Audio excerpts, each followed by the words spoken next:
Твоето писмо се уште стои неотворено. Веќе со години или векови.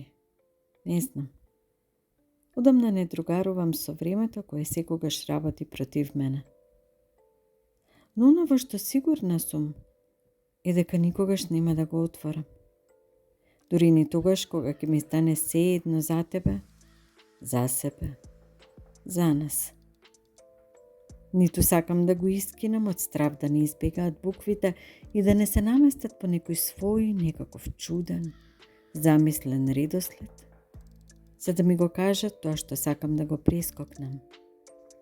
Дека повеќе нема да се вратиш. Дека повеќе нема да ми се вратиш.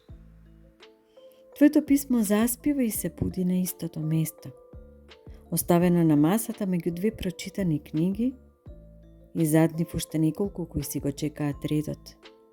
Та некој пат само седам наспроти него, се гледаме во совршена тишина како да играме една од оние игри во која попаметниот мора да попушти, додека се не станало безмислено. Ги затворам очите, од страв дека ќе ме надмудриш или може би само поразиш. Во главава замислувам како влегувам меѓу твоите испишани страници, се протнувам многу внимателно и полека, без да ги поткинам, за да не оставам трага дека сум била тука и ти ги читам мислите, но само онака како што ми чини.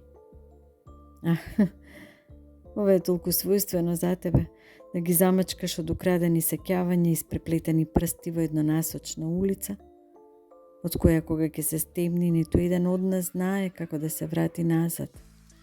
Дома. Мисла за среќно утро во боја на првото кафе и мирис на свеж цимет од застоен круасан. Ти напишав писмо, а во него го ставив твоето, неотворено, без да дадам и побарам објаснување, без зошто и без затоа, без ниту еден спор кој одвишок ке.